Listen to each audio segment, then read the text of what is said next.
give it a miss. Tonight it's not too late to cancel. Baby, we've got time, got a lot of Friday nights with you.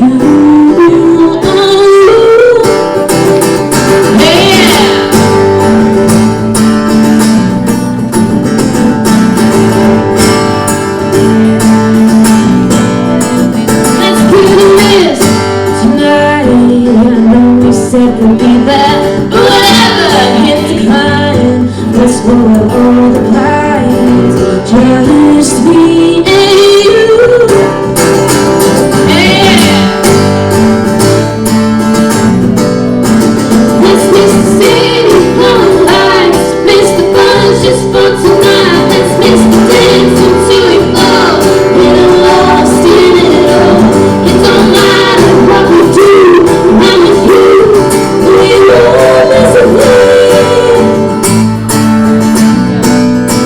Let's give it a miss. Tonight we got a futon reservation. Kicking it back, unwind, finish last night's wine. Just me and you.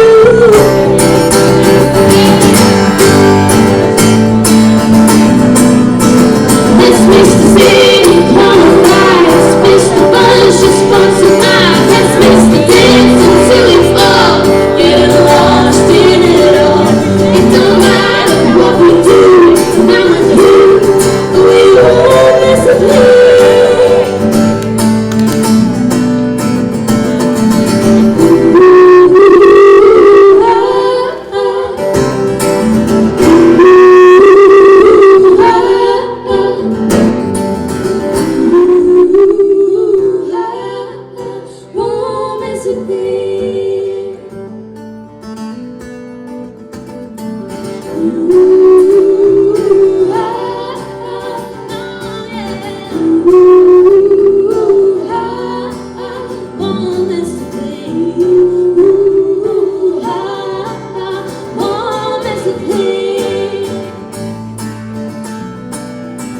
Let's miss the city, glowing lights, miss the buzz just for tonight. Let's miss the dance until we fall, getting lost in it all.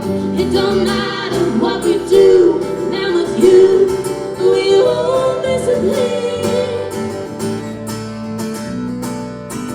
Let's miss the bar, all our friends hanging on until the end. Let's miss the night, running out, watch the sun come back around. It don't matter what we do, now it's you.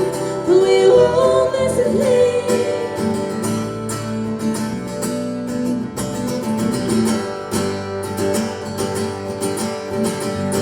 So let's give it a miss tonight. Kicking it back, unwind. Baby, we've got time. Let's give it a miss tonight. Let's give it a miss.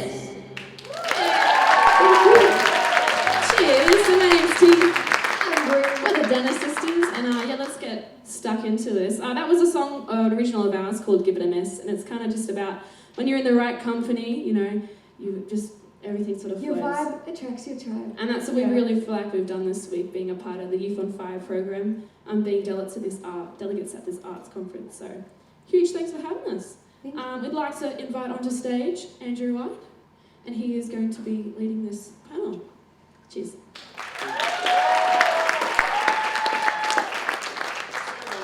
Hello, and we're going. Hi, my name's Edward Saroff. I'm not Andrew Wright. Just before he did come up, we did want to do a little bit of a disclaimer. Everyone on this stage today except Andrew is 25 or under, even though I know he looks like he fits in. But the reason we've actually asked him up here today is because to us he is like the leading guy in working with young people.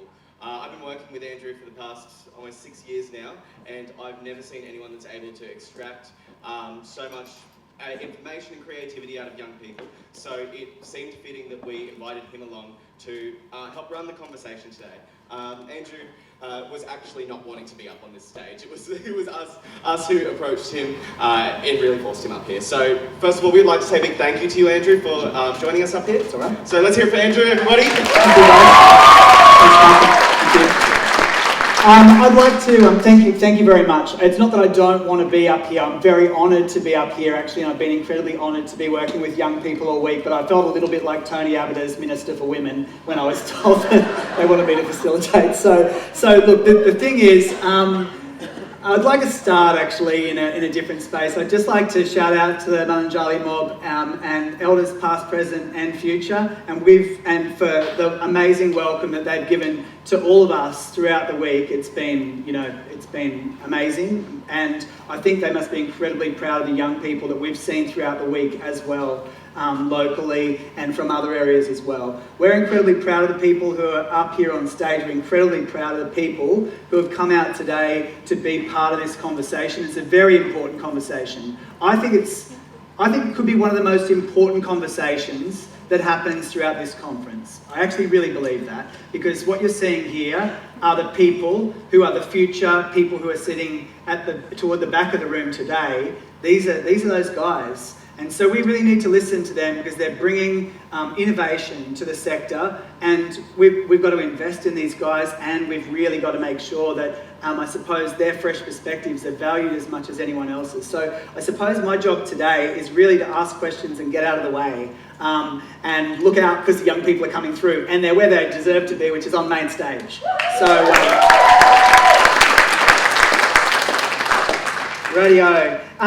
What we're going to start with today is I want to talk about this project and how we ended up here today, because it's a bit of a process. And actually, the best person to talk about that to head us off is Kane Spear. Kane has been a facilitator of the Youth Cultural Mapping project that's existed across Scenic Rim. So Kane, can you tell us a little bit about the Youth Cultural Mapping project to begin with?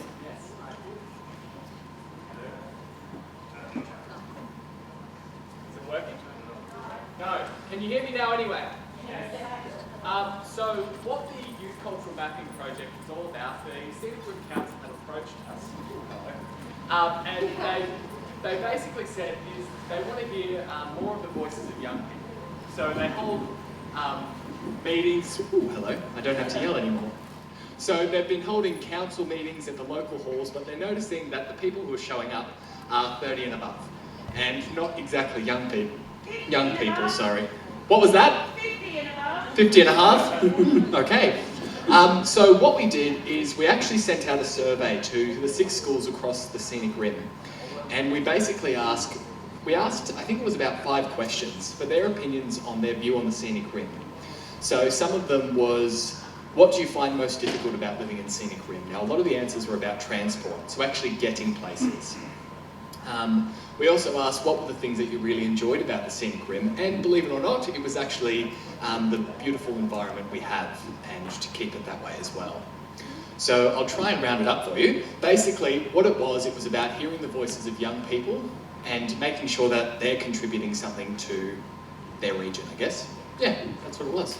And Kane, what were the other issues that were raised? By the way, feel free to take a load off if you choose. Yeah. What were the other issues that were raised besides transportation in terms of by young people? It was actually really, there wasn't something so specific. So a lot of things that were raised as well was also access to facilities. So this could have been things like sporting facilities. It could also have been things like education facilities, so things outside of school. They go to school for 6 hours and then they're kind of going, we'd like to keep learning more. And they found it difficult to kind of find places in their region instead of having to go out to places like the Gold Coast or Bristol, which is quite a travel from some places like Boonah. I think some of the other things that came up throughout was actually the ability to socialise properly in a wider range. So a lot of them found that when they were kind of hanging out with people, there wasn't anything to do. So they would kind of just sit and look at trees, and some of them even admitted to getting up to, mischief or whatever, because there wasn't anything to fill the time in what they were doing. So they were the main things that kind of came up during the whole Youth Cultural Mapping project. Yeah. Yeah. And I believe that, like, when you reported back to the Mayor of Scenic Rim, things to do, people to hang out with, transport, education, these sorts of things came up again and again, but they kind of were the same things, but they were manifesting different in the different villages within the town. So how did that kind of change up within Scenic Rim? I mean? Yeah, so basically, are you asking, so depending on like Tambury Mountains, Yeah. it had the same issue, but it was different from somewhere like Boona. Yeah. Got you. Yeah, so it did change quite a bit actually. So it was transport, it was things to do, and it was, I guess, places to go. They were the three main things. I think for places, Bow Desert and then actually Boona and Carrabin shared the same kind of thing, that there was nothing to actually do. So when you're in, I guess, the areas like Tambury Mountain and Bow Desert, it's not that much, it's an hour drive to somewhere like the Gold Coast, whereas if you're out in Boona or Carrabin, I think it's like 2 or more, basically. So going out somewhere for the afternoon is just something that you wouldn't really do, right? So there was definitely a big change in terms of where they were. Yeah.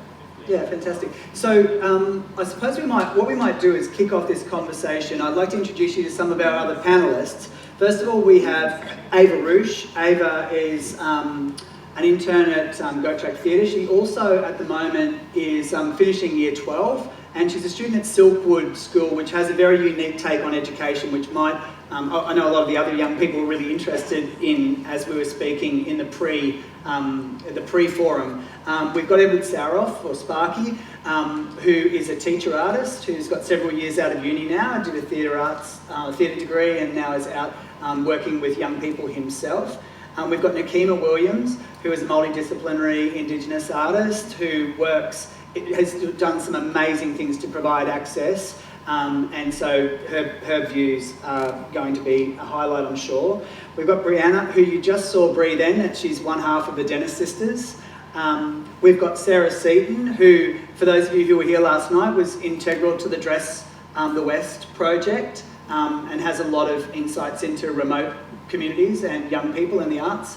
Olivia, as a party, this is my favourite name to say in the world. Wish I had a name as charismatic as that. It's like a pop star name.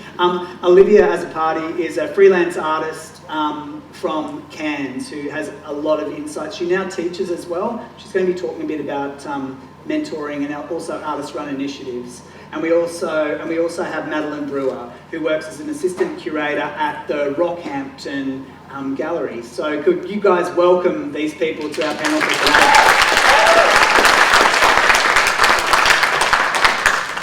We're also going to have questions that are coming from our young people at the front. I just wanted to say, guys, if you're part of the Youth on Fire, could you just give us a wave, please, Youth on Fire delegates? They've come in from all over Queensland to participate, to share their wisdom, to share their art, and to share in the conversations. We've also got Goat Track ambassadors who've been doing a great job throughout the week, emceeing, etc. You give us a bit of a wave, guys. And we've also got some people who have been doing the Birds of a Feather performance who are going to be doing some playback for you later in the day. If we can get a bit of a wave from you guys as well.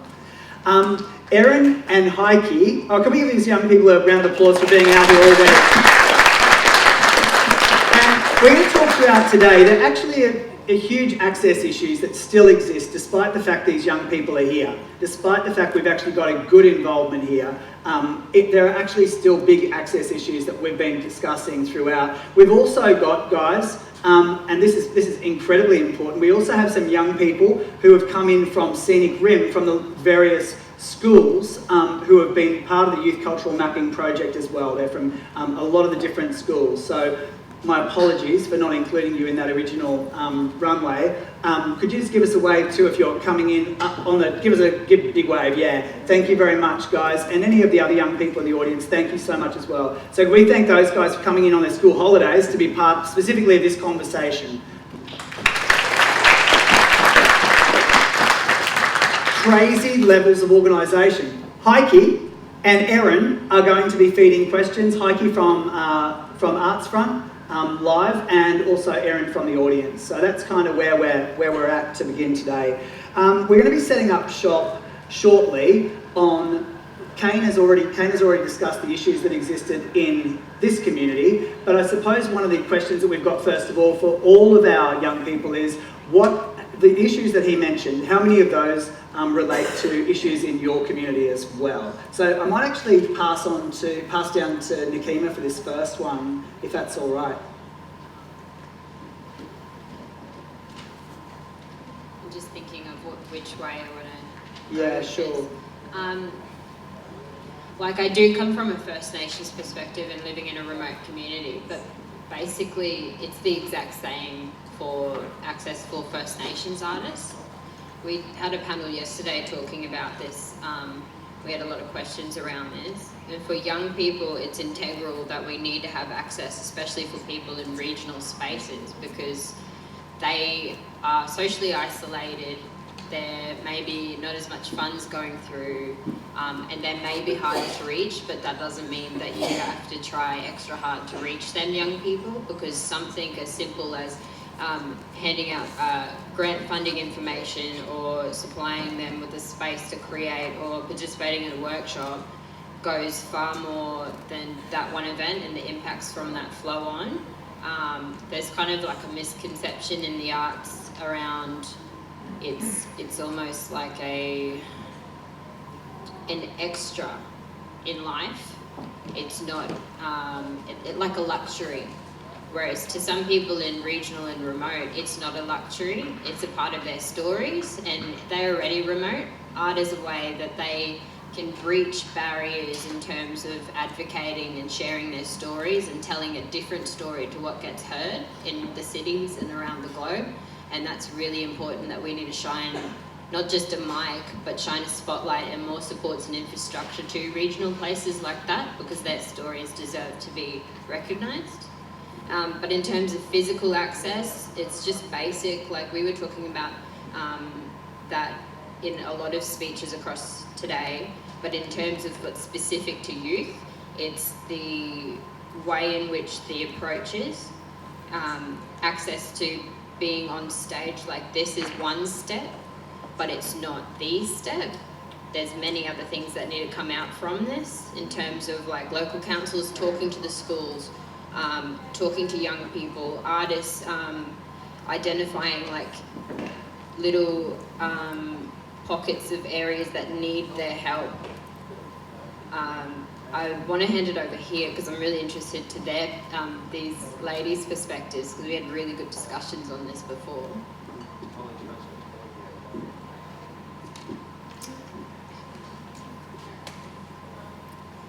Okay, so I just want to talk a bit about pursuing art as a young person and being in a regional town. It's not the most like common thing, and it's like, can I say something? Okay.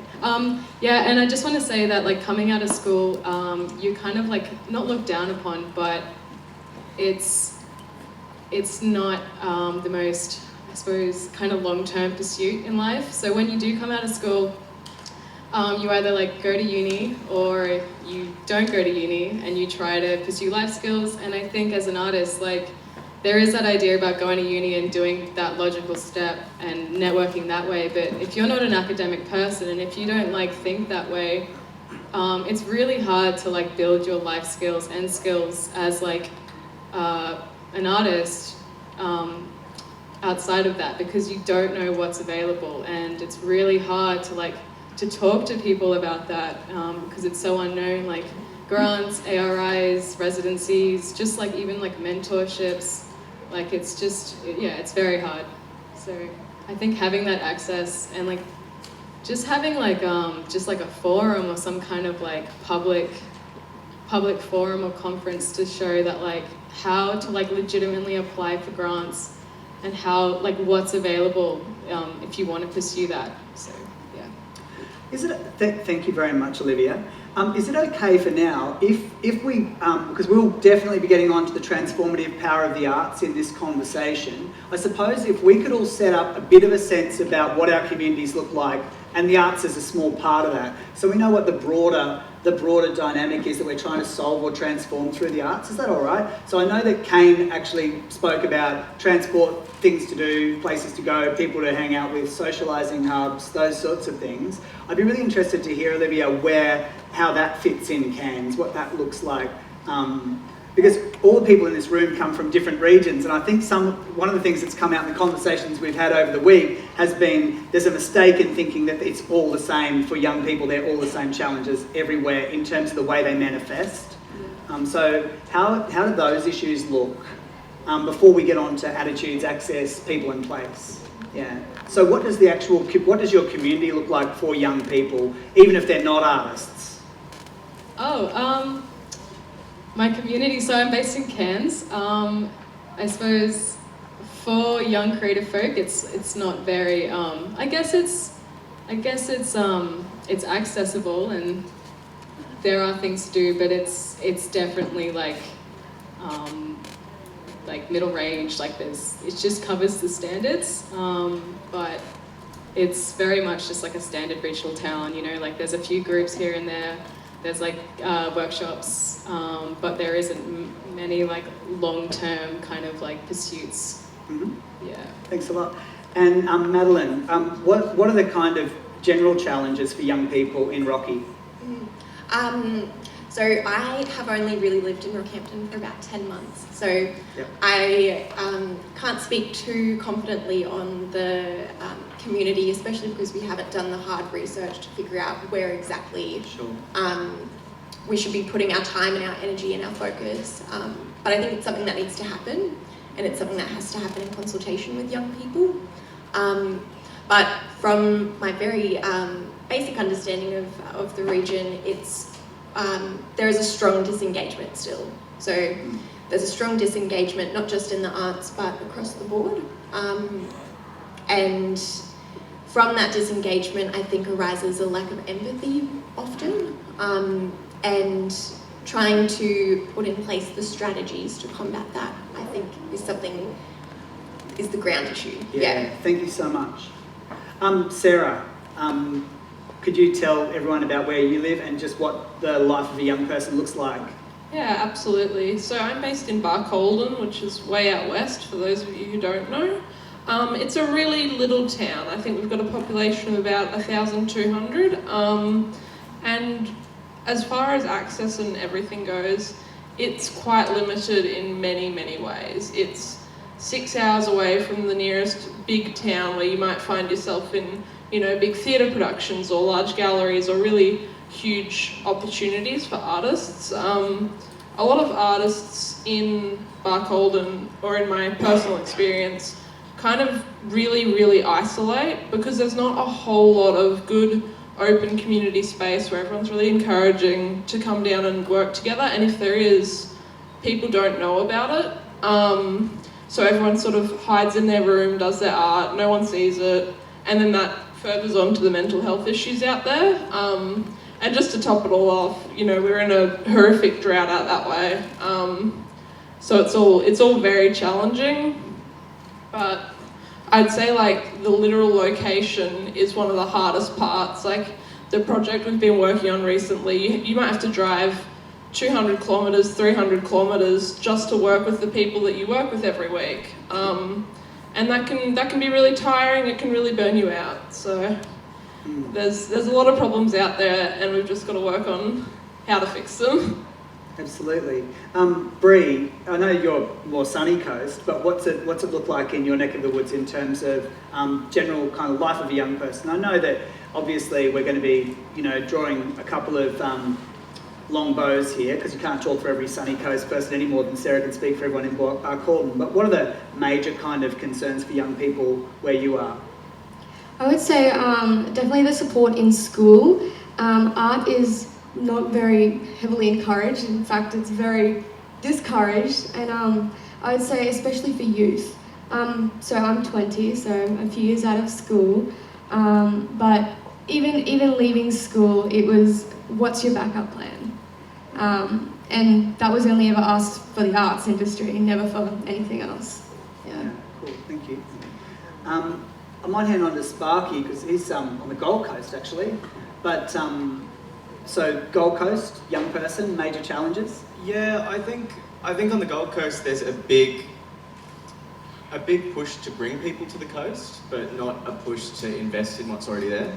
I think we see a lot of the same types of acts, types of performances, see the same people kind of on repeat in that space. I mean, we aren't a small place, but it seems like the scene is still pretty small, and we're still in a very developing space. I know that there's been a push to make the southern end of the Gold Coast more arts focused. But in saying that, it feels like right now it's, instead of focusing on what's there and trying to grow that, it's let's get the tourists in, let's get some money pumping. As opposed to, personally, I would be wanting to come from a space of investing in what's there, build what you want to attract, and have those people come to you. Absolutely. That's my 2 cents. Yeah. On the coast.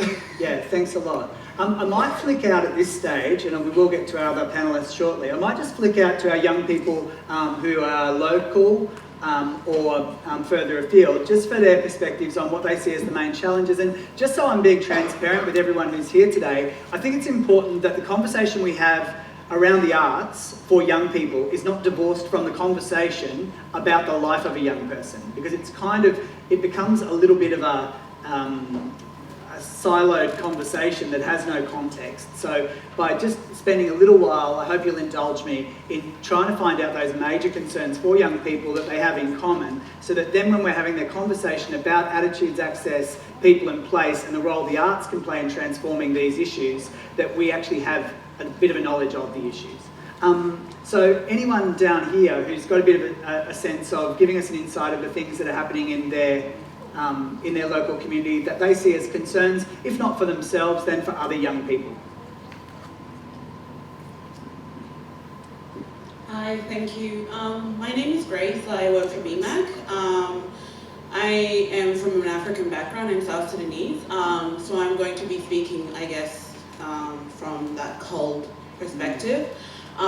For young people in Logan and in the Brisbane area who are from cold backgrounds, accessing the arts is difficult, but also for ones who aspire to be artists, it's also difficult because they're mostly shut down. Parents are encouraging you more to be a lawyer, a doctor, a nurse, or whatever, those top careers. So it's really hard for young people to follow their dreams in that regard. And also because, and when asking parents why is it that they try to shut those dreams down, is because they say, we don't have the networks here. We can't guarantee that you will be successful or you will get into this field or even get a job. So rather than making you take the hard road, we're going to try and get you to go into a career that is more viable, or you might have a better chance of getting a job in. Right. So that's one of the issues. And then also, like for Logan, there's, apart from now Razin coming into the space, there was really not much there in terms of new work being created or spaces for young people to create art. And I think now that's only just starting to change. So yeah. Cool. Anyone else down in the area? I know some people who've come in locally as well, and definitely want to hear your voices on this one. Yes, down here. Hello, I'm from Tembury Mountain, and I'm really lucky in the sense that we have a lot of beautiful rainforests, and there's definitely a sense of a lot of young kids wanting to express themselves, but because of the boredom and because of the frustration, it's coming out as kids graffitiing entire rainforests and, you know, being destructive on the infrastructure that's already there, and the lack of reinforcement of places where kids can express themselves. There's a lot of places where older people can, where there's a lot of private groups of painting and in like building clubs, but the only clubs that are on the mountain are soccer. That ranges from 11 to maybe 16. And that doesn't really include a lot of girls either. So that frustration is putting a really bad reputation on the youth, and it's putting a bad reputation on the mountain, which is really sad because our whole funding comes from tourism. So that's really destructive on what's coming in and then what's also being funded as well for young people. Thank you very much. Nakima, I think, wanted to I just wanted to toe in on that. comment on the boredom part. So in Warrabinda and a lot of Aboriginal communities, that's the feedback that I've got from many kids is boredom, and there's nothing to do. But the fact is that there's nothing for them at all. So just in background context, Warrabinda is a community of about 900 people. 50% of the population is under 25. 77% of the population is unemployed. There's no infrastructure, spaces, or anything for young people at all, and no support services that actually work. So how would a young person even thrive in general in any career or space? Because they're already challenged by accessing basic needs and services, but also the arts is not even in their scope of thinking because they see it as such a far away thing. But we know the importance of art, everybody here does, and how transformative it is, and that basic access is what we keep repeating, but coming from that Indigenous perspective around how kids are graffitiing and stuff, that's an outcry. You know, it is a creative form, graffiti, but it's also a rebellion because there's nothing, they don't have ownership, they don't have a space, no one's listening to them, no one's talking to them, they're angry, they can feel a lot of things are happening, and it's the thing that happens in all the communities that I know, and all we hear in the news is break-ins, drugs, crime, all this stuff from all of our Aboriginal communities and other, I know Gold Coast and other areas, that youth crime is this big thing, and it's all about just incarcerating young people, but not actually listening to why they're doing this and what supports they need. Thanks heaps, Nakima. Anyone else from down here? And then we're going to actually shift from one of the issues that's been raised quite a bit. Reese, I think you've got your hand up over here. I think Reese might be raising the issue. I'm psychic. I think you might be raising the issue that I was about to ask about. I don't know, we'll see. Let's see. I'm from Bundaberg, and we have the highest unemployment rate, youth unemployment rate in the country, which is a shame. And we have a lot of those like disinterest in everything, and particularly with artists, young artists as I've known everything, when they try to go forward and pursue something in the region, go to those groups like your writers group or your painters group and everything. They're a lot of an older demographic, and these people have, like, they say we want new members and everything, but they just can't get in, or they feel like they're not being appreciated or anything in these groups. And how is that affecting mental health in the areas, in your area in terms of young people? Well, it's actually affecting it quite drastically. I work with Headspace quite a lot, and particular areas, particularly in South Burnett, is in high crisis modes where there's at least higher suicide rates than it should ever get to. And there's funding and stuff that's being available for that, but it's not being utilised, or no one's been stepping up to do something like that. Like, there's people suffering. And so Reese, are you saying there's actual funding available that's unutilised at the moment in dealing with mental health for young people? It's either not being utilised, or it's being utilised in different ways that isn't as effective as it really needs to be. Right. Just from young people, just a quick show of hands, quick poll, if you would say you know someone who is dealing with mental health problems at this particular point in time, as we're sitting here today, in your friendship group. Yeah, and in terms of people, yourself, engaging, like having mental health issues over the previous 12 months, that you would say, yeah, I'm not talking about mental health issues as in, I felt a bit sad today, but literally, you know, feeling like there's a level of mental unhealth in you in the last 12 months. How many of you have kind of been in that space? Yeah, cool. So I think, you know, what we're seeing with some of these issues is the transportation, the employment that's been mentioned in a number of different regions, the lack of things to do, which then relates to boredom, which then relates to graffiti, that then relates to attitudes to young people, is actually having a detrimental effect on young people. And we all know, without going down into the stats on this, that anxiety, depression and suicide in young people, and even suicide ideation is up. So this is, I mean, this morning when we're having this conversation, we were kind of saying it's a bit like the canaries in the coal mine in terms of the issues that are faced by young people at the moment in regional areas and across the board. It's going to be a nice segue, I think, to set that, but to actually say, just in case anyone's thinking, you know what, I'm going to come out of here needing to go into fetal position. I want you to know that these people are actually incredibly positive. And so we're going to be flipping that conversation and flipping that narrative into a whole new place throughout today. And that's an important thing, and that's why I've been so inspired by these guys this week, because they're not, you know, crying into their breakfast cereal. They're actually saying, okay, these are things that we actually need to get out and do now to change the game now, and change it properly and change it for good. So we're going to talk about attitudes, access, people and place, and we are going to have a conversation around the arts' role in this now. So just to set up a bit of context, the attitudes, maybe Sparky, you could share the attitudes, the negative attitudes that this group expressed that come at young people, if you can remember from this morning. Yeah, thanks, Andrew. No notes in front of me. Feel free to chime in, please, guys.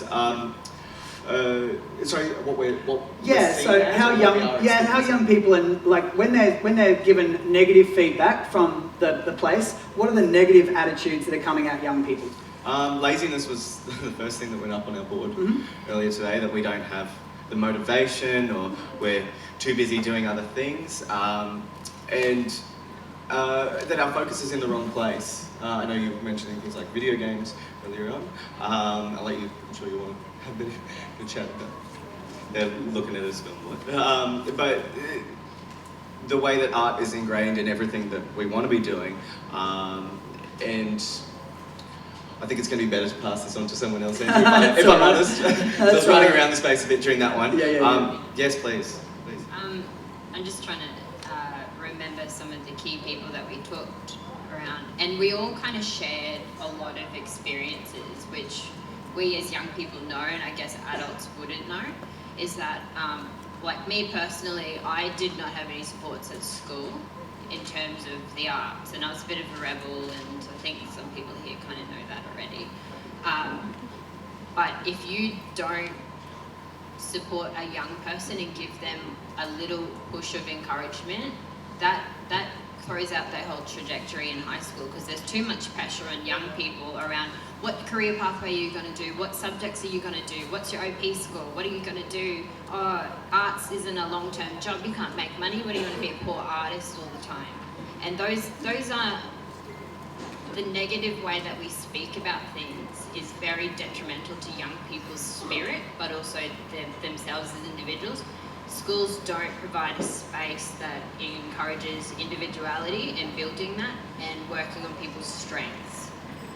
And we've seen, like with Ava, her school have done the opposite and have identified something that she's passionate about and that she likes, and then found a way to link her in that, and she's pretty much doing work experience, and she kind of has a trajectory that she controls, but also around attitudes in the arts, and two things: attitudes around young people. Especially when I was at school, we get thought of as we don't know things. We know who we are though, and so that's when it becomes a bit messy, when you have adults telling us what we should and can't do, because school should be about nurturing that.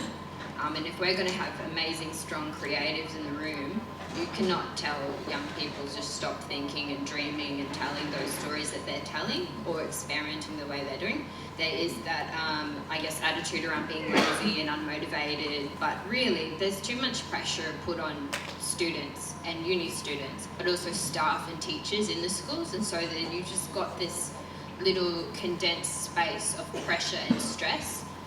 And we talked about arts and creative subjects are extracurricular. They aren't the curriculum, but we know how beneficial they are to your self-esteem, your well-being, and your mental health.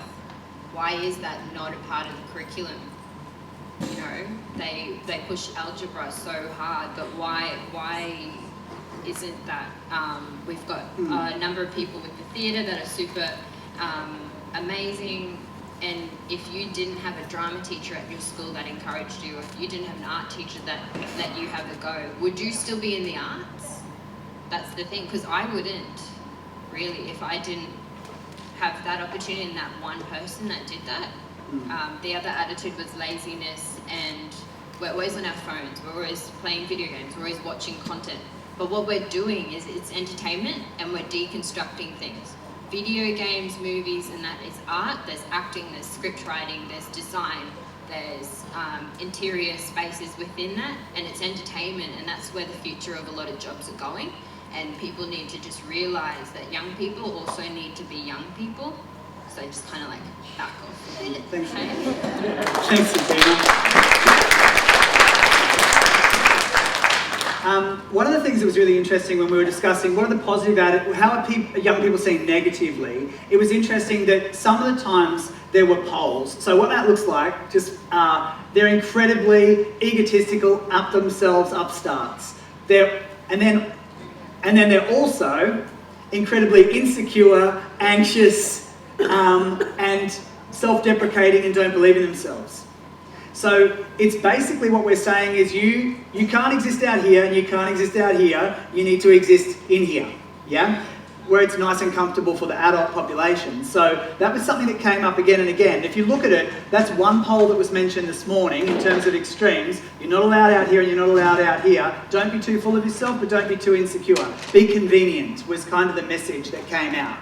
And so that was an interesting thing. And when asked what are the positive things that young people, how are young people seen positively, the things that were listed were they're progressive, they're fresh, they're flexible, they're empathetic, they're open. So there were a lot of positive attitudes that were coming at young people as well, you know, from their supportive others.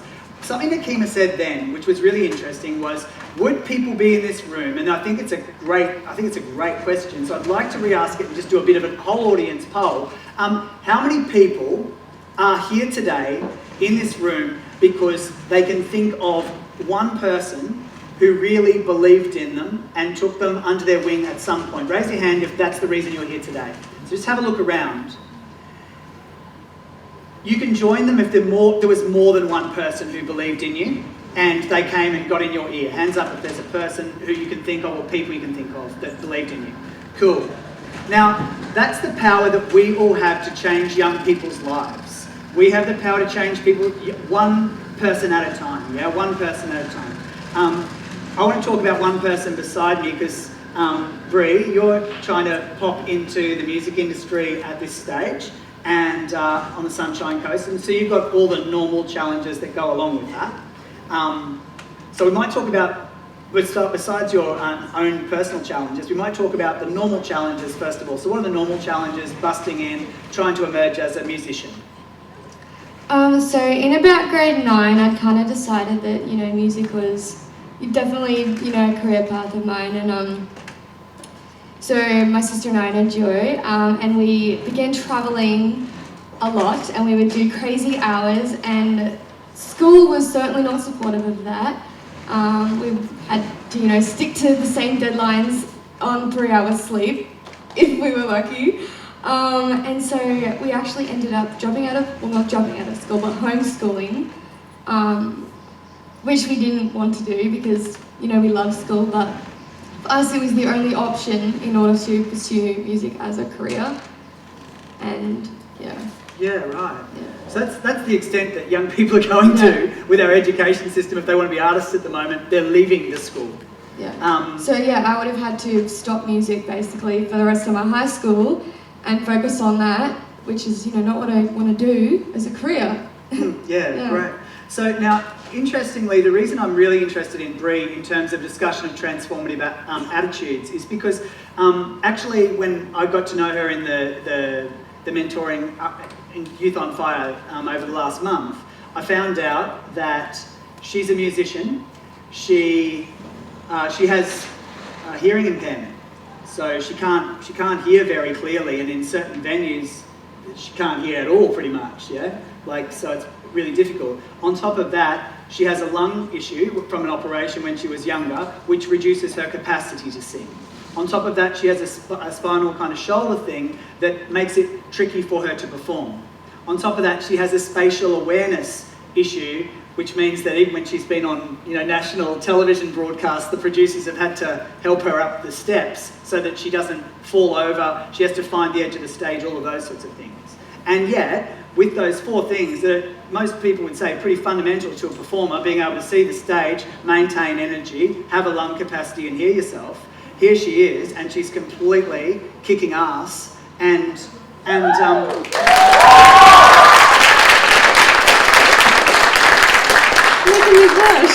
you deserve every bit of that. So I suppose what I'm interested in, darling, is what are the key lessons in the way that you think? Because you're not thinking the same way that everyone else is. So what are the things that you're doing in order to move the needle forward instead of just going, oh, well, I've got these things that aren't working for me? What are the things you're doing to move the needle forward? For me, growing up, I've always worked on the power of positivity, but more importantly, being solution-focused rather than problem-focused. I hear this all the time, even coming to these events. We talk about all the problems, but then you go away and it's all the talk and nothing happens. But for me, having a hearing impairment, I was not even diagnosed until I was in high school because I had taught myself to lip read. Unknowingly, I didn't even know. Teachers just noticed that I wasn't looking people in the eyes. And so then, I went away for testing and they're like, you actually have a hearing problem. So you were just reading people's lips? Yeah, I was reading people's lips. So then I started using a hearing impairment in class and it really helped, but before I got the diagnosis, instead of, I guess, I wasn't looked at as like I was smart. People just kind of assumed that I was slow instead of thinking, oh, how can I help? I think that was the big thing. But yeah. Bree, just while we're with you, there was a conversation that we had about a festival, and they told you that you had to bring this hearing device, yeah? Yeah, so I wear in-ears on stage, kind of like what Andrew's got, except this is really cool. Like, this makes me feel like Janet Jackson. Just to show how hip and current I am. Part of the new power generation right here. So what was the story with you? Wear these earpods. What actually happened? Because you had a plan A, plan B, plan C in that story. Yeah, so before festivals, we get in contact with the stage technician and the sound engineer and let them know, look, I have a hearing impairment, I do use in-ears. And he said, that's totally cool, we're a big festival, of course we can support that, great. And we rocked up, I had my in-ears with me, and they basically said, we actually don't have the gear to support that. And so instead I had to play without in-ears. We were playing with a full band, we had drums, an extra guitar, fiddle, bass, and another guitar on stage. And instead of playing what we wanted to, we had to play different songs because of muscle memory, and we also had to crank the fold back.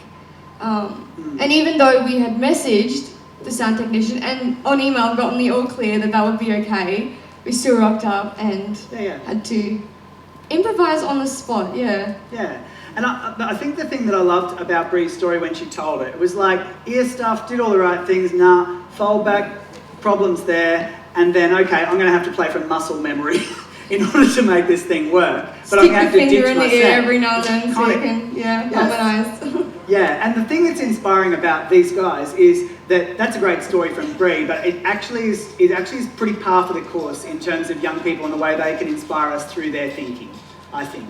Because I feel like some of the stuff that we've come up with, they're actually doing. We've been posting shit on Facebook while they've been actually hearing us say that stuff, and now they're doing it. In terms of being solution-focused, they really are solution-focused. Sarah, you're solution-focused, but the mindset issue or the attitude issue that you had, and it's the reason you're here today, is a little bit about continuing to step into the grey a bit. So tell us about that. Yeah, so just like most people were talking about before, in school you're not encouraged to go into arts as a career. It's not viable, it's not this, it's not that, you're not going to have money, you're not going to have a house, whatever. And my whole life I've been drawing, I love art, but I got to university and I didn't even look at arts careers. I was like, nope, that's a grey area, I don't want to do it, I'll be taken as a joke, and I was like, I'm going to study engineering. So I did my first year of engineering, and like, I did pretty well, but I was a whole new level of miserable. I had to get a lot of help, and I was really depressed, and it was awful. And then I just so happened to come across Louise and Red Ridge in the back corner there, and the Central West Aboriginal Corporation, and really reignite a love for art. I got to get, probably for the first time in like a year, I was picking up a paintbrush and scissors and doing whatever, you know, doing some art, and it was just incredibly powerful, and it's really moved me. And now I'm sitting here and I'm kind of actually interested in, you know, actually making a career out of this, not just in my mind trying to break that set wall of this is a joke, you can't do it as a career. I'm really interested in, you know, trying to make a job out of it, not just ignore it and keep doing engineering even though I'm going to be miserable for, you know, ever. Sure. One of the things that Sarah's been talking about with us throughout the week has been the idea of her comfort zone as well. She's not one of the people who's given me the mic, are you? Oh God, no. No. And she's, you know, nor was she wanting to do the modelling. No, yeah. So work was just like, I was doing this wearable art and I was so happy making these dresses and I was so in my comfort zone having a fat time, and all of a sudden work like, so, you good to model it? And I was like, oh, maybe not. But everyone's really supportive, so I did it, and the more I do it, the easier it gets, and just like getting outside of my comfort zone and then just staying there has been really, really beneficial. Like this week I've winged like 3 speeches. Normally I'd be like shaking at the idea of having one half memorized. So I'm so far out of my comfort zone it's not funny, but it's really good for you. So I definitely encourage you, if a risk comes up, but it's a healthy risk, jump on it.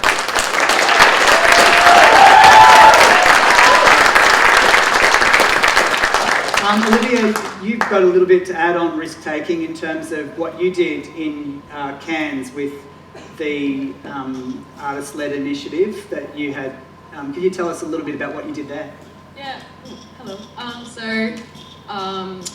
I think 2 years ago or 3 years ago, me and another few kind of wanting to be artists started up an ARI, an artist-run initiative. There was this fantastic cafe owner, and he was just like super supportive of like really young artists in Cairns, and he supported us, and he actually offered us to use his cafe as a studio space, a gallery, a marketplace for commercial wear. So what we did is that we actually applied all together as a grant, and we established an ARI that way. I have to say that like an ARI for young people in Cairns has never really happened, which is a huge thing because we didn't really have much to go off, so we were like testing, experimenting, playing a lot of the time, which was amazing because prior to this ARI I was hosting solo exhibitions at galleries, and I was doing group exhibitions, and that was really difficult in terms of like people not being able to pay for artwork as well as actually just having the funds to put on a gallery show. So with this ARI, we were there for 2 years. We applied for 3 grants, and we were able to host workshops. We put on exhibitions. We played around with commercial goods like prints and ceramics, and we were also able to collaborate as artists. So this was very big for like all our kind of startup careers as artists. It was amazing, and the interesting thing about it was that prior to going and doing this ARI and having gallery openings at like the highbrow, the age group that went to those openings was like 30 plus, whereas at the ARIs it was like 30 down. So we were able to see like a whole new market of people that we didn't even know that was out there, and that was actually interested in looking at different themes and different concepts in the community, and that was like kind of controversial. So, which was fantastic for us because we had a voice, and people were like glad to hear it and really keen to support us and support the cafe. So it turned out really well, but by 2 years we were rather burnt out. But yeah, so it was a fantastic outcome. I'd highly recommend it. Thank you very much. By the way, there are a lot of young people, when Olivia shared her experience, who said they didn't know there was any such thing. And suddenly there are a lot of people in the room going, oh, whoa, we could get some empty space and we could do some stuff. We could control some space. We could have some space that's our own. How would that be? What would we do with it? Where will we get the funds? But cool part of what Olivia said there was the cafe actually also got paid, as well as these guys. The cafe actually applied for some money for rent on the actual unused space. So yes, they got all of their gallery space for free, etc. But they also, like the cafe owner was completely having a win as well. So just another example of the creative thinking. So we've got this kind of, positive stuff, out of the comfort zone stuff, and we've got this kind of innovation on what exists and doing new things. And I think, that's some of the stuff that should fill us all with a bit of hope. In terms of young people moving the needle forward. And the fact that these guys have been sharing those ideas with other young people who felt stupid. And this is probably a reflection on us, yeah? They felt stupid for not knowing what that thing was. They felt stupid for not knowing that there's grants that are available to young people that are specifically for them, that can help them in their arts practice. They felt stupid. And I kind of go, but we've got a communication issue, and today we've been talking about how to bust through that communication issue so that we can do a better job, which I will get onto. We're going to go to Access in just a minute. Heike, did you have a question from the live feed? It's a little bit more on the Access side of things. We had a viewer who wanted to know, do young people in regional and remote Queensland think that the major art organisations are engaging effectively in their region? What do you think you might need from that as a young person? Okay, who would like in on this one? Who would like, so if the majors are actually engaging with your local area in an effective way with young people? It's a great question, by the way. Thank you. There's always room for improvement would probably be the answer. So there's always room for things like consultation and involving people actively in conversations, especially people that are typically missing. And it's something that's been heard a lot over the conference. I've heard this brought up many, many times, that the best way to engage someone in a community space is to engage them from the first moment, and not add them in retrospectively, and not to have token youths or token minorities in these spaces. So there's always room for improvement, and the best way to go about that improvement is actually talking to who you want to involve. Thank you very much. And I just as we, Nikimi, do you want to respond to that as well in terms of the majors' involvement? Just while the mic's getting to Nikima, it's interesting because we heard exactly the same thing in the Indigenous conversation the other day around where do we involve people? Do the young people actually have control of the process? Are they designing the buildings that they're going to be using? Are they instrumental in the design of the program that is going to be used, like that they're going to be engaged with? Are they responsible for the hiring of team members who they're going to be working with?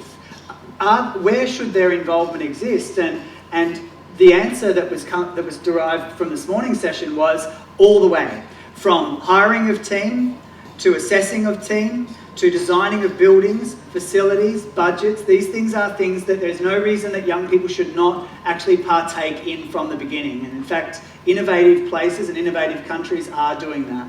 So, Nikima, are the majors doing what kind of job are they doing in terms of engaging? And Maddie and Andrew touched on it a bit, and we have been talking about it a lot at the Mununjali Hub and in other meetings as well. Like, we're here for regional arts, and we've got regional arts organisations with us. So one of the biggest things was, how do you get information out? Everybody loves Facebook, but how many young people think Facebook's dying? Put your hand up. Yeah, so young people aren't looking at Facebook, is I guess the bottom line. But also Facebook and posters and stuff are this thing that just exists that people glance over. When we see information and when people are on their Facebook or social media, they're doing something to get away or to communicate with their friends or to look at entertainment. And when you see an ad, you flick past it, and these are young people. They're not going to want to read a big article or go through a document. And some of the students also didn't know what a grant was.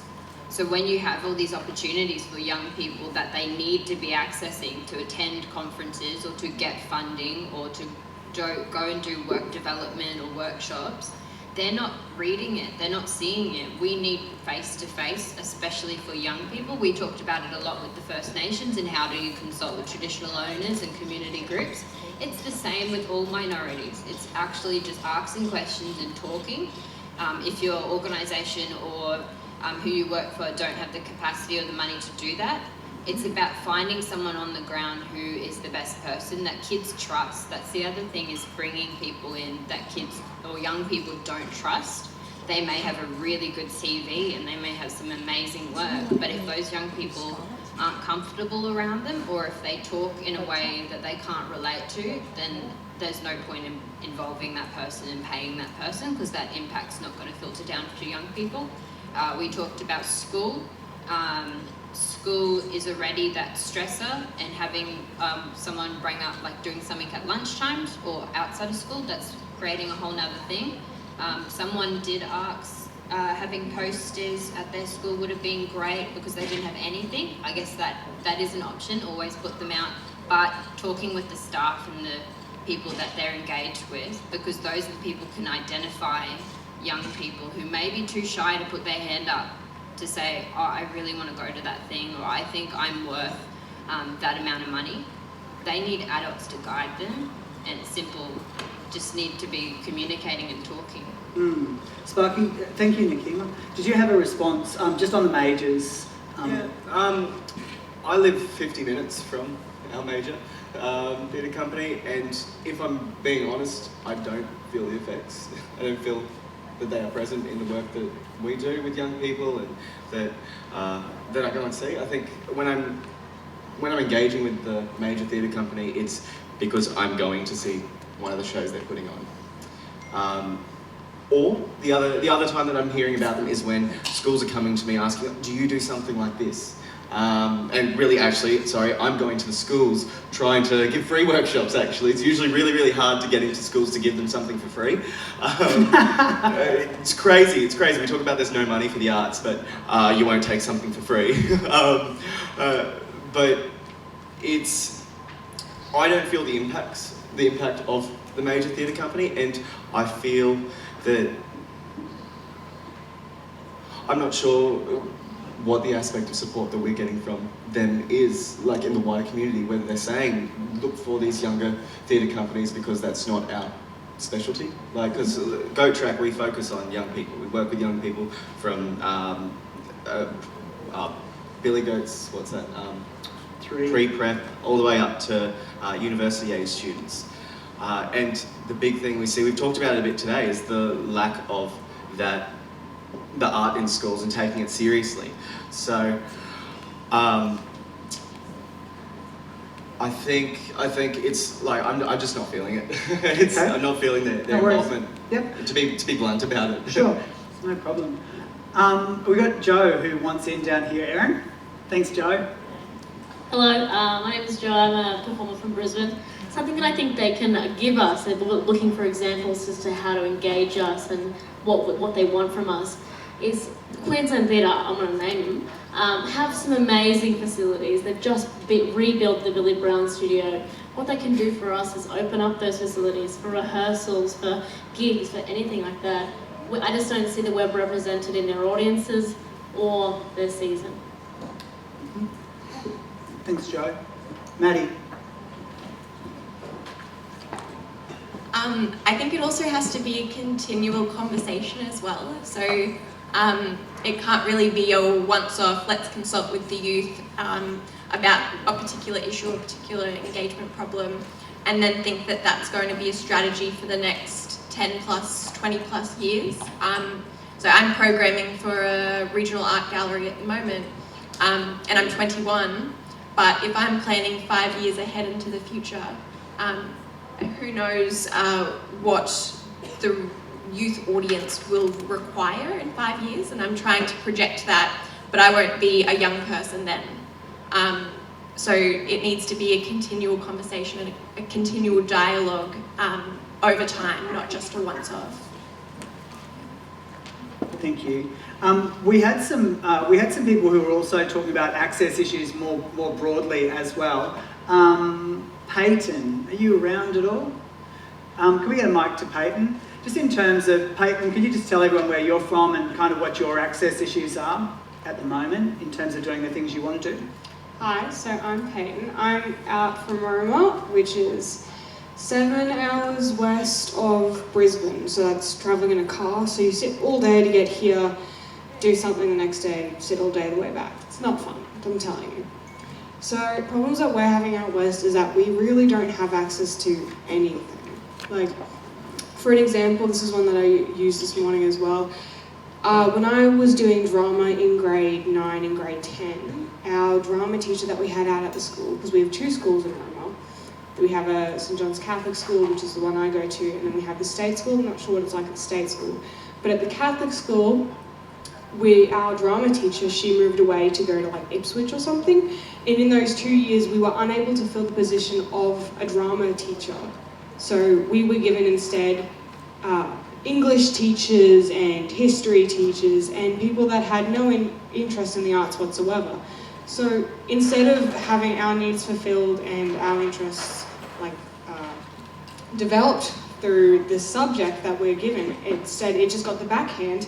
And because of that, we no longer have drama as a senior subject at the moment. I'm in grade 11 and it's just not available. We don't have access to that kind of stuff which we need to develop ourselves as people and our communities.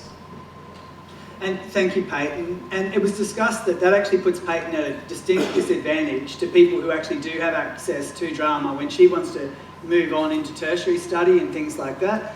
You know, some people have got a whole heap of extra time on the board that she hasn't got, even though she's going through supposedly the same curriculum. Heike, any questions from online? There's one about if there was a space or a place that the youth could use, what would you do in this space? What does the youth need in terms of a space that you can go to work on your art form? So that's a great question. What are the sorts of spaces that you'd like available at the moment for art forms? We had a conversation this morning about whether galleries, museums and libraries were relevant to young people anymore. So we'll hear a little bit about that coming up just shortly. Olivia, do you want to talk about the kind of space that would be helpful? Yeah, so just talking about the galleries and the museums, I just want to say that it's rather accommodating towards children and their parents, and then it kind of surpasses youths and then goes straight towards adults. So it's a bit of a weird gap. I just want to say that youths need a voice and need that ability to grow, especially creatively and just as a person. It goes hand in hand. So with ARIs, they're fantastic because, you know, during mine I had a lot of young people that were just wanting to be creative and just have a show and just experience what it was like to be in the arts industry without having all that pressure, which also leads to mental health, like anxiety and depression. So it was really good to just see people that had a lot of anxiety and, you know, collaborate and have a group show, and they were just so proud of themselves and they had a lot of confidence in that. So it's a fantastic way to get people out there. Great. What are sorts of, tell us a little bit about the space that, tell us a little bit about space that you work in, Sarah, in terms of how youth friendly is it? Yeah, so I work at the Central West Aboriginal Corporation, and out there we have a facility called the Red Shed, and that we run all sorts down there. We've run leatherworking, painting, wearable art, you name it, we've probably done it. And it's a really nice space, but it's not a good space for artists who are trying to sell something. It's not somewhere that people who are just walking along the main drag are going to see. So it's a good creation space, but it's not a good creation and exhibiting space. Whereas, like on the main drag, basically how Barcaldine works is people pull up, they walk down the street, up and down, cool, and then they leave. That's Barky. And there are so many little open shops or places that close at like 2 p.m. because business isn't viable past that time, and it would be really, really cool to utilise them as ARIs, because I'd personally never heard of that before until like 30 minutes ago, and I'm sitting here like thinking about the shop that I want to use to set one up.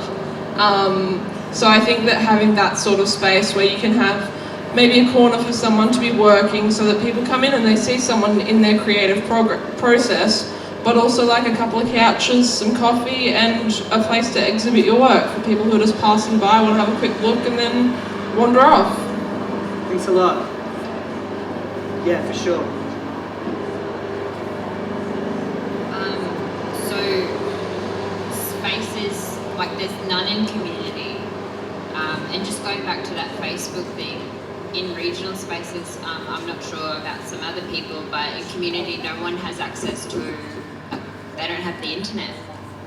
Like if they're looking at it on their phone, how do they fill a form out if they don't have a computer or a printer or a space to do that? And so in terms of pushing that further to other areas that do have venues that have those and are underutilised, an office space or a meeting place for young people that they can access, somewhere where they can come together and plan things. Like I'm assuming a lot of the times you were meeting at your houses or at cafes, and you know, having a whiteboard and having butcher's paper and space to get their thoughts out, like we know as workers, that's really crucial in some of the projects we do. But also in community, there's no space yet. I'm working on it. But I used to work at the Red Cross as a community partnership and development officer and youth worker. I used to clear my desk and just let kids paint on my desk, which, you know, isn't really viable in an office, but there's no other options. Or it's letting them come to my house or use my yard, or, you know, seeing if the council have a space. Just having a room makes a difference, because youth will use it for everything. They'll use it for dance, they'll use it for singing, for entertainment, for film, everything. So whatever is available is something. Absolutely.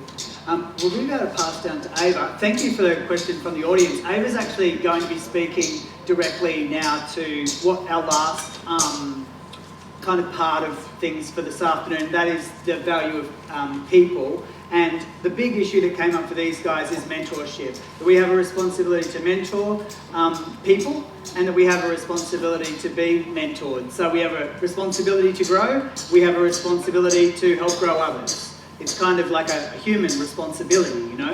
And Ava wanted to talk about mentorship, and a lot of the young people here were interested, and we found that audience members also interested in what your schooling looks like, Ava. So we might get you to talk to that before we wrap up. Sure. So I'm from the Gold Coast, and I go to a school called Silkwood. And at Silkwood we have a program called the Big Picture Program, which basically allows students from year 9 to 12 to explore their passions and what we want to do for a career.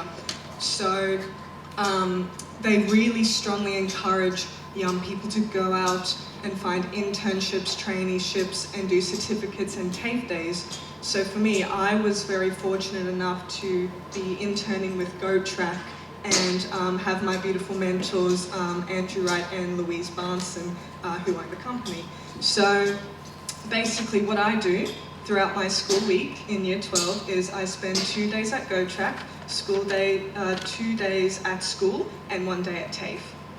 And you're thinking, how is she graduating? Well, the simple answer is I am.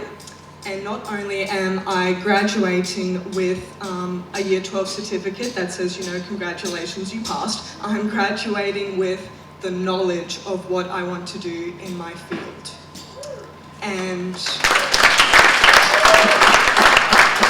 I think it's just so important, especially for people in the arts, to be able to just have basic access to mentors and, you know, outside of, you know, shadow days from school to learn the things they need to learn and grow their passion and their learnings for what they want to do for their careers. Completely. Now we're about to get the wrap up, but one of the things that I wanted to kind of make sure that people had the chance to do was, first of all, before I forget, those little tags that are on your, table, the thing that they're for, they are there to write a message of encouragement or support or advice to a young person. And the young person can be younger you, yeah? So a piece of advice to younger you, a piece of advice or encouragement or support to younger you, what you needed. Because we believe that if you needed it, there's someone else who needs to read that message as well. And when you've got those, if you could attach those outside for you, we'll put them on, but we'll come over to the hub and support a young person or a young artist so that they don't have to go through maybe the same hurdles and obstacles that you've navigated. Last comments so that we can get Cassie on to play us out for this afternoon. Yeah. I think something that I've been trying to find a way to kind of slip this one in to the chat today. But we've had that hearth space over there, and it's been so much fun for all of us. We've got fantastic performers, like you've got amazing performances happening over there. We are laughing, we are on the verge of tears at some points. But for massive chunks of this festival, we haven't actually had the audience for it, putting each other forward. So I guess I'd love to invite you all to, you will feel the same way about this. Presentations in the evening about all our youth delegates and what they're up to and what they're looking to be doing with their careers. So, and we'd love to hear from you. We'd love to take you on as our mentors as well and hear from all the experience that you've had. So I know I've been able to, I don't think I can almost name every single non-youth person that came along, and we've been having fantastic chats with those people. So for example, massive thank you to Mark Paddock sitting just on the table over there, also for the beautiful art that you've contributed to the hearth.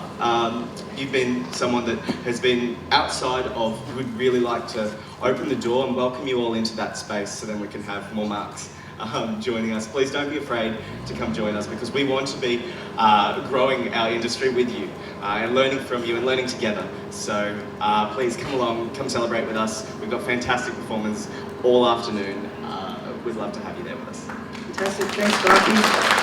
And actually, you know what, we might wrap there. We'd love to continue this conversation. We've actually been speaking for 3 hours already this morning. And I wish you were there as well, because the conversation was amazing. Thank you to all the young people for participating in this conference throughout the week. Thank you for being people who have come in and seen the value of listening to what young people are sharing here today as well. We really appreciate your participation in this. And we're going to play out with Cass. Thank you very much.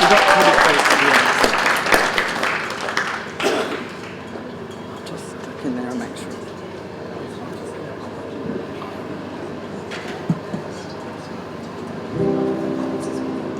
Hi everybody.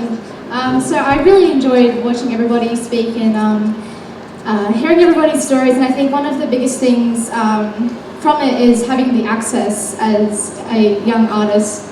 Having the place to kind of express yourself is a really big thing.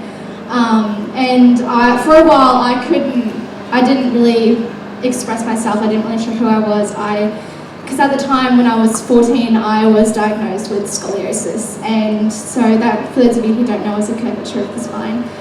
So I was put in a back brace for 2.5 years, and it really put me in a kind of down spot. I couldn't play guitar as the brace, covered my whole torso and up my arms, and I didn't play guitar, which meant I didn't write songs, I didn't sing for about 4 months, and it really put me in a low point. And kind of got to a point where I thought, you know what, I'm not going to let this stop me, because music is my life. I love music.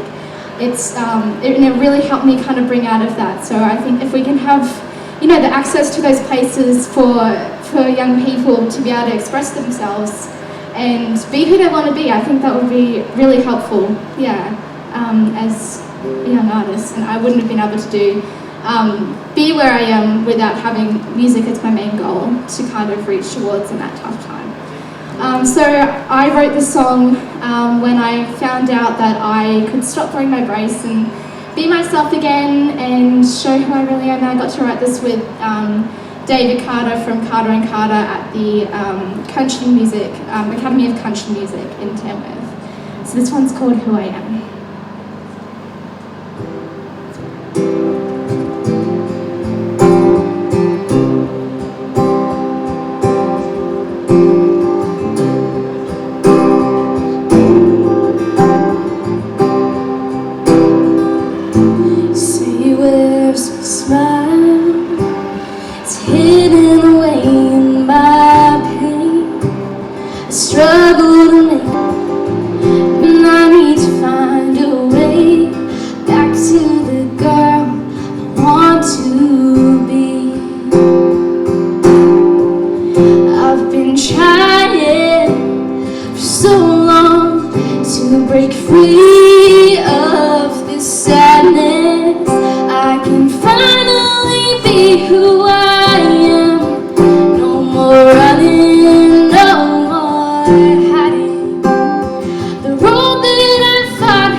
Thanks for coming in and taking part of the Youth Cultural Mapping, the Youth Forum, and hearing voices from the young people. Looking forward to seeing you guys around the festival. See you later.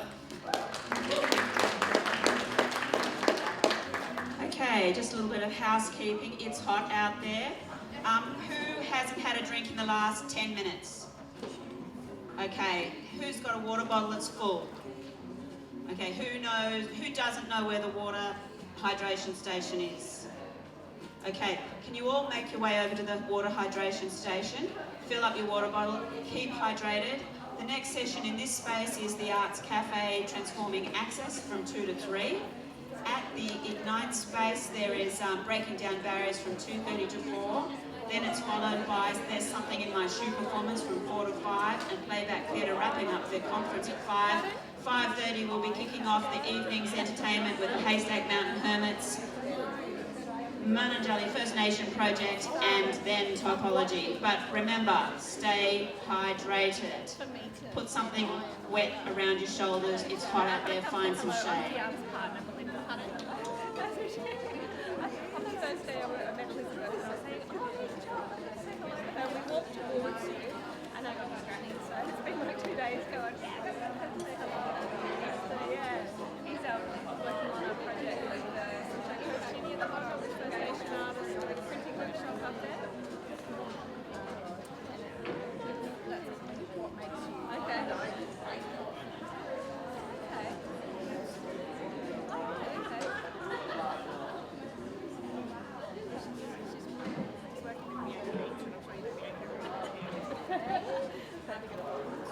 Well, that's what they've had it for a whole week. I can't believe they've had it for a week. She's doing an art project, but she's actually making work. Belinda, Listra. I see you present yesterday, and a bit more about the arts camp.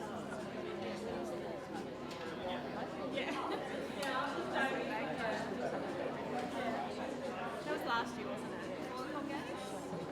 Yeah. He's around?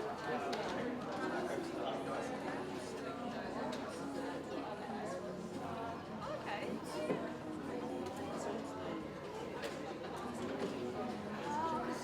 Some of you guys went up and hung out with Charlie during the way.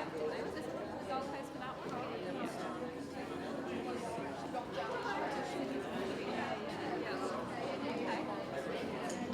He told me that this council has some like council like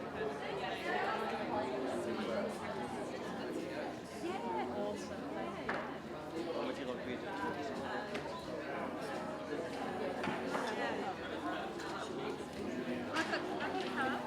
it's easy enough to find us, isn't it? Like I know Sam was in here. It's just your name, email, just kind of, it's easy to find. Yeah. They kick out Sam and I used to sit across from each other at a certain time of the afternoon every week we'd be like looking around and did you see that job on the gallery services? Let's leave this place, let's go to something else. So yeah, we both ended up doing the same